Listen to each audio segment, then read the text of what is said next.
टाउको कहाँ गयो यसको?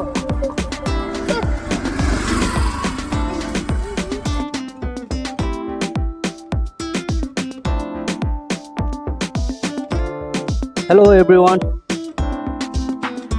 हाम्रो सानो संसार युट्युब च्यानलमा हजुर सबैलाई स्वागत छ। हामी नागाल्यान्डको famous market Dimapur super market आइसकेका छौँ। यहाँहरूलाई सुपर मार्केट हामी भिजिट गराउनेछौँ। यो चाहिँ नागाल्यान्डको सबैभन्दा ठुलो मार्केट, यानि कि नेपालतिर हाट बजार भनिन्छ, हाट बजार जस्तै। यहाँ चाहिँ धेरै गाउँ अनि त्यसपछि सानो सानो जग्गाबाट चाहिँ मानिसहरू आएर चाहिँ आफ्नो क्षेत्रमा जो पनि उब्जनी हुन्छ, जुन पनि चराचुरुङ्गी पन्छीहरू जे पनि मिल्छ त्यसलाई चाहिँ लिएर आएर सानो सानो दोकानमा बेच्नुहुन्छ। यहाँ हामीले हर प्रकारको आइटमहरू पाउन सक्छौँ, कपडाहरू, खानेकुराहरू, माछा मासु। विशेष ब्लग लामो हुने कारणले गर्दाखेरि चाहिँ मैले मिट मार्केटमा चाहिँ तपाईँहरूलाई भिजिट गराउनेछौँ। आउनुहोस्, हामी नागाल्यान्डको फेमस मार्केट दिमापुर सुपर मार्केटको मिट मार्केट भिजिट गर्नेछौँ। Let's go.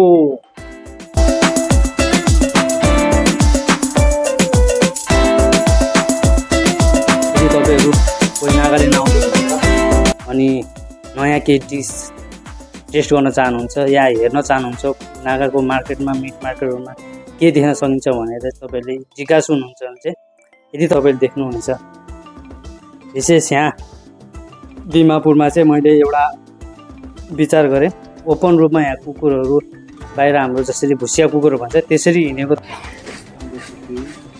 आफ्नै घरमा त्यसलाई पालेर राख्ने र आफ्नो ठुलो फङ्सन प्रोग्रामहरूको टाइममा चाहिँ यसलाई युज गर्नुहुन्छ। यो आफ्नो कल्चर हो, यसलाई कुनै उसमा रङ सेन्समा हाल्नु जरुरत छैन। उहाँहरूको यो संस्कृति पहिलेदेखि चलिआएको कारणले उहाँहरूको चल्छ, यो नर्मल चिज चाहिँ।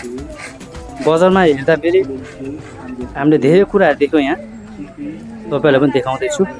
यी सानो सानो किराहरू, यो पुरा जङ्गलतिर भेट्ने किराहरू चाहिँ गाउँबाट चाहिँ मानिसहरू चाहिँ हन्टिङ गरेर चाहिँ यहाँको मानिसहरू हन्टिङ गर्नलाई पनि सोखिङ हुन्छ, त्यो कारणले खोजेर लिएर आउँछ गाउँबाट। अनि सानो सानो आफ्नो हाट बजारमा चाहिँ सानो सानो दोकान खोलेर चाहिँ यसरी सो गरिरहेको छ। धेरै कुरा देखेको छ यहाँ छ तपाईँको किराहरू, मसिनो किराहरू, रेशम किरा, पाक, पेङ, त्यसपछि साङ्ले किरा जस्तो ठुलो यस्तो पनि देख्यौँ। अन्त यो देखिनु भएको छ, यो चाहिँ कुकुरको मासु है। कुकुरको मासु नै हामीले यहाँ पाउन सक्छौँ खुल्ला रूपमा। कुकुरहरूलाई चाहिँ यसरी बाख्राहरू जसरी होइन बाँधेर चाहिँ त्यसलाई राखेको हुन्छ, यसलाई डाइरेक्टली काटेर खानुहुन्न उहाँले। यसलाई चाहिँ घरमा लिएर जानुहुन्छ टिङेर, जस्तै खसी बाख्रा हामी नेपालतिर हुन्छ त्यसरी। अनि घरमा गएर चाहिँ त्यसलाई पालेर अलिक ठुलो बनाएपछि आफ्नो कल्चरल प्रोग्रामहरू, कुनै ठुलो फङ्सन हुँदा चाहिँ त्यसलाई नर्मली रूपमा जसरी हामी खसी बाख्राहरू काटेर खान्छौँ त्यसरी नै उहाँहरूले चाहिँ आफ्नो भोजनमा सामेल हुन्छ। अनि यहाँ धेरै प्रकारको चराचुरुङ्गी, यो मुसाहरू पनि देख्न सक्छौँ। यसको नि हामीले यहाँ टेस्ट गर्न सक्छौँ चाह्यो भने। चराचुरुङ्गीहरू धेरै प्रकारको कुराहरू भेट्छौँ यहाँ। मुसाहरू पनि धेरै आइटमहरू छन्। यो रेशम किराहरू पनि हामीले पाउँछौँ। धेरै नन भेजको आइटमहरू हामीले धेरै पाउँछौँ। यो लोकल कुखुराहरू भयो, यो त नर्मली गाउँघरमा पनि भेटिरहन्छौँ। अलिकति यहाँ नौलो लागेको चाहिँ मलाई यो मुसा अनि किराहरू थियो, अनि कुकुरहरू पनि भेट्छौँ। यो कुकुरलाई चाहिँ यसरी राखिएको छ, यसलाई चाहिँ टिङ्नुहुन्छ अनि घर लिएर गएर चाहिँ पछि त्यसलाई फेरि राम्ररी पालेर हुर्काएर ठुलो बनाइसकेपछि जसरी हामीले खसी बाख्रालाई मिठो मिठो घाँस लगाएर चाहिँ पछि खान्छौँ, त्यो हाम्रो लागि नर्मल छ। त्यस्तै उहाँहरूको अब आफ्नो कल्चरमा पुर्खादेखि चलिआएको हो। यसलाई कुनै ठुलो रूपमा लिनु सक्छ भने सामान्य रूपमा लिन सक्छ। अनि उहाँहरूले त्यसलाई उठाएर ठुलो बनाएपछि राम्रो तरिकाले साफसफाइ गरेर आफ्नो फङ्सनहरूमा प्रोग्रामहरूमा चाहिँ काटेर चाहिँ त्यसलाई खानुहुन्छ। यहाँ चाहिँ नन भेज एकदम धेरै मात्रामा चल्छ। यहाँ लगभग सबै कुराहरू भेट्छौँ हामीले। माछाको आइटमहरू साइडमा थियो, माछा नि यहाँ हर प्रकारको माछाहरू भेट्छौँ। धेरै प्रकारको माछा,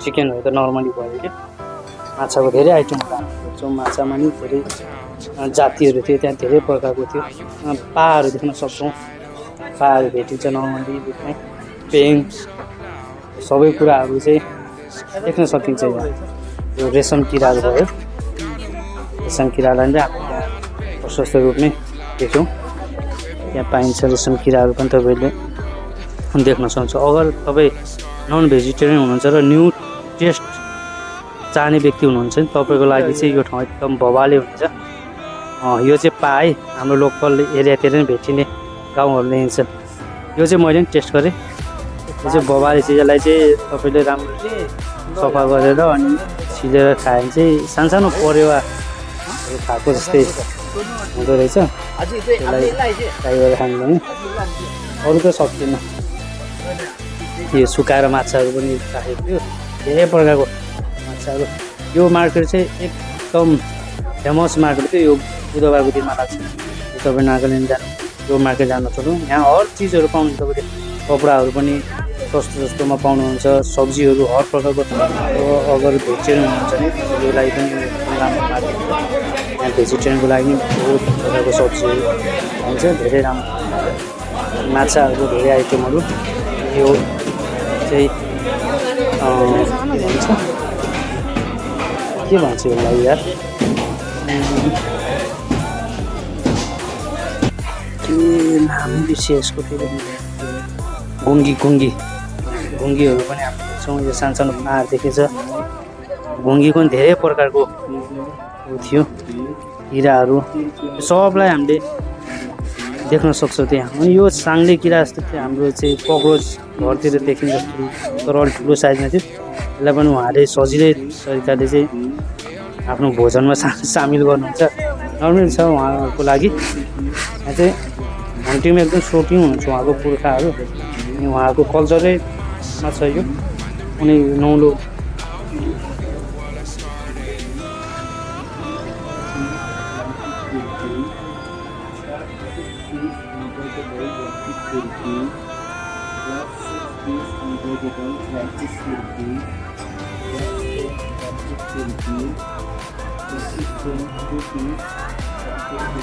फोटो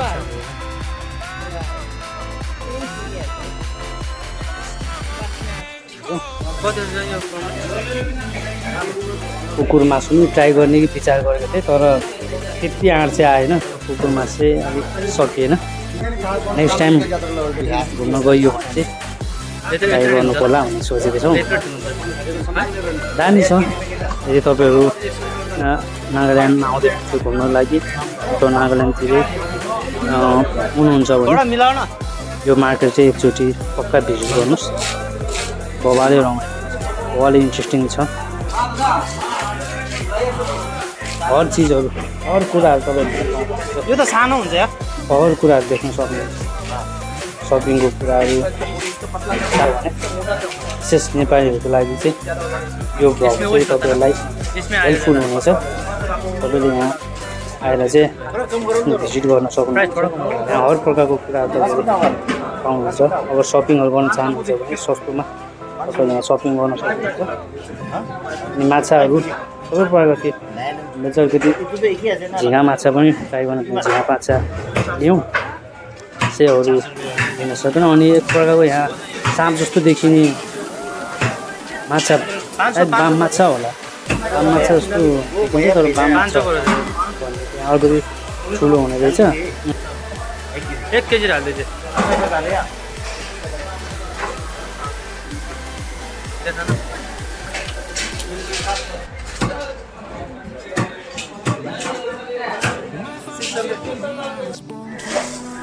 यो चाहिँ स्पा है यसलाई चाहिँ हामीले नि ट्राई गऱ्यौँ अर्को पनि के गर्ने अब देख्दा त माया लाग्छ अब कहिलेदेखि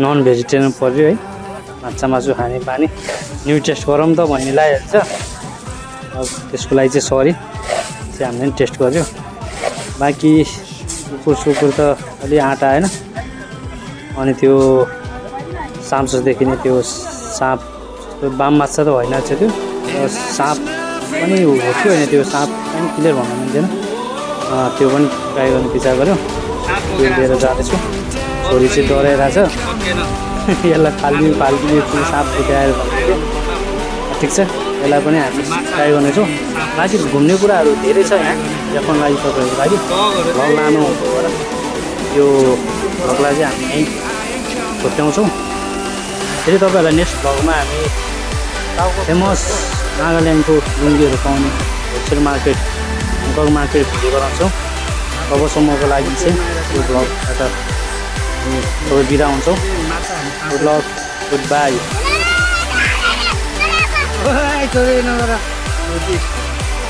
डर लाग्छ यार साँप ट्राई गर्छौँ भनेर ट्राई गर्दैछौँ